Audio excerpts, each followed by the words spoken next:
Hey legends, I'm James Simmons, and today I get a hands-on with the Canon R5. We're going to put it through its paces, set up a few situations which might be typical at a normal wedding, and see how it performs. Dance time, let's go.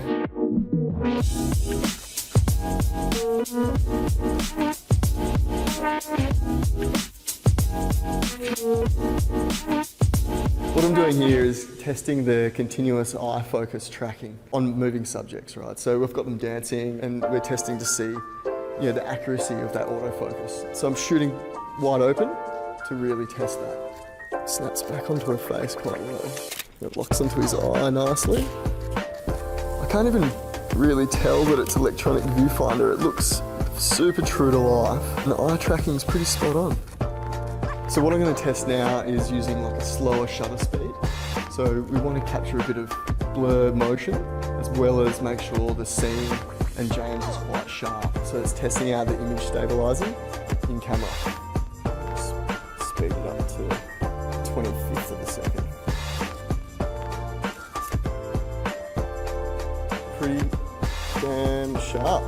And that's at 25th of a second, handheld on the 50mm. Not bad, not bad, not bad. I want to test the low light situation now, I think. That's it, yeah, and just like tilt your heads in, kind of just sink into his nook. So now I'm going to test out the image stabilizer just in a low light situation, which we might get at a wedding, at a reception, and just see how sharp we can get it wide open and at a 50th of a second. Looking the goods. Now I'm going to push the ISO all the way to 51,200. Let's see what happens. So yeah, a little bit of noise, but that's usable for sure. Yeah, 51,200 ISO, what the hell. So I'm gonna test the autofocus tracking by like moving around with them while they dance and move around. So I'm probably gonna just be looking through the viewfinder in the back of the screen, but pretty much just YOLOing it. Just pointing at them, letting the camera do the work of all the focusing. Let's see how we go.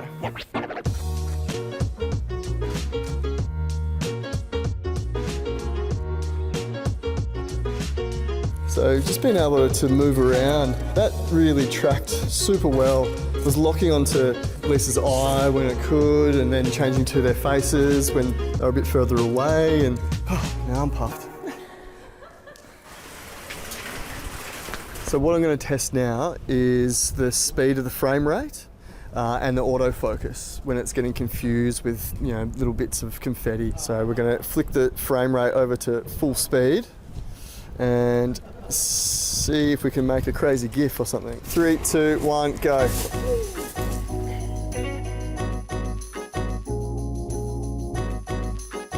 I just took about 100 frames consecutively with no lag. The thing's a beast. All right, ready? 1, 2, 3, go. Bit of swaying action, just try and push him over a little bit. Faster, faster, faster, faster, faster. Shooting it wide open this lens, which is 2.8. And yeah, there's not one frame in that sequence that's out of focus. That's insane. So we're just going to test the autofocus and the frame rate again here, just with a bit of a fun shot. Something that happens at a lot of weddings, a little champagne celebration. 3200, f4, 400th of a second. Woo! So we're also testing the weather sealing. Is that the cork? That's the cork. So that whole sequence, the guys are pin sharp. It's fantastic. Look at them. Just tuck into Lisa's ear, just into that little spot again. So I'm just using my single point focus here. And just want to get real close now. Sure, I can move this screen now. I can finally do these overhead shots and be like, yep, no worries, I've got this. How good's the screen not being able to do this? Love it. After putting this thing through its paces in a few situations that are similar to setups you might get at a wedding, I can say that this thing is awesome. It's nailing focus on moving subjects in low light with an incredible frame rate. So it's just going to be an all-round great camera to use at a wedding. I'll take 2.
My name is David Smith. I'm a DP here in Los Angeles. I'm usually looking, can I put the camera low? Can I put it high? Can I put it on a small jib arm? Can I get the camera in interesting and strange places to maximize its small form factor?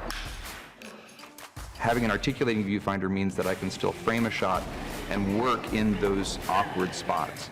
The S1H so far has really proven itself to be a really capable shooter. I'm almost thinking of it as the VariCam Micro. The color performance, the dynamic range, I would put up against any cinema camera that's out there. The flexibility that this large sensor gives us, doing a crop, a 4K crop within the 6K image, and then I can actually follow action through the frame digitally that I would never be able to achieve manually.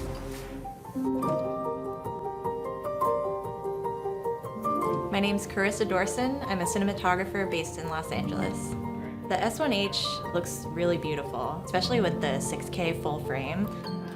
The fact that this camera is so small actually has been great because we're doing gimbal work, and the gimbal that we have is pretty heavy on its own.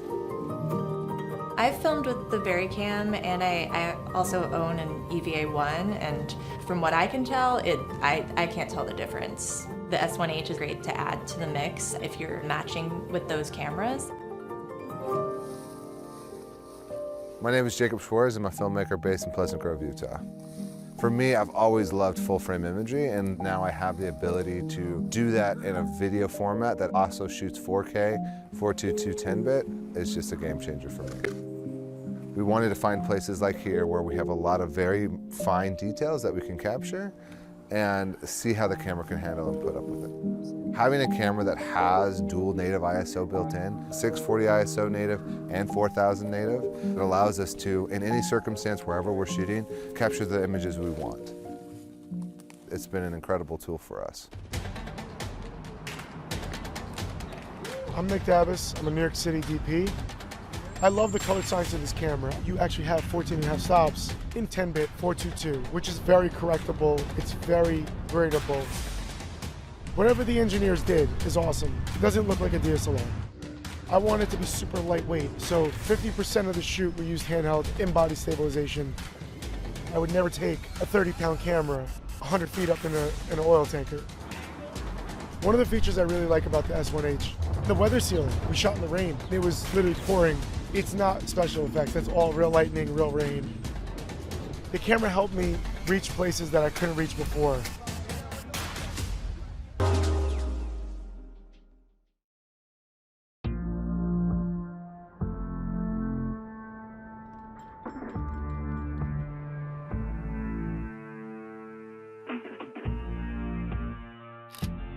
When I first picked up a camera, it was solely about taking photos.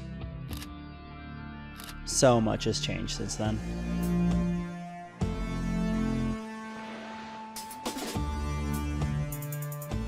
Yet somehow, not much has. I'm still heavily drawn to the road. In hot pursuit of the next adventure with my close friends. It's that loose whatever the day brings type of an agenda, the kind I can't get enough of. All that action is polarized by solitary moments, chasing wildlife, documenting the subtleties and beauties of nature. You got shot now.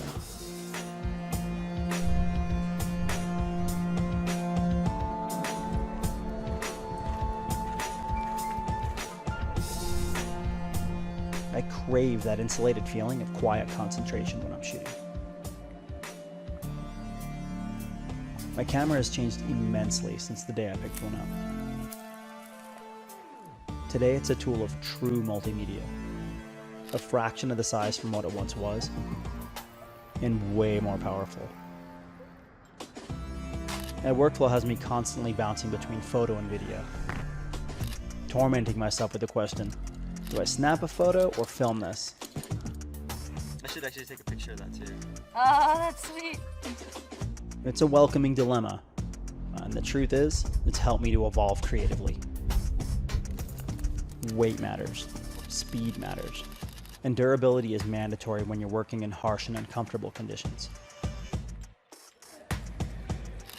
Oh yeah, this looks really great.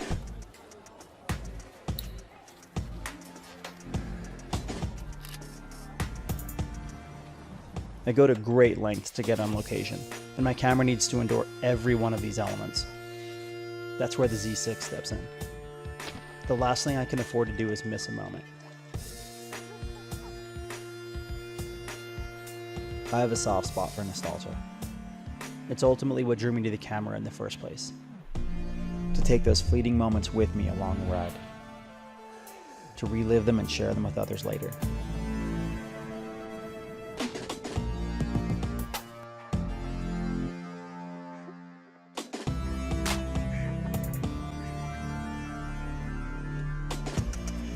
It's my greatest driving force.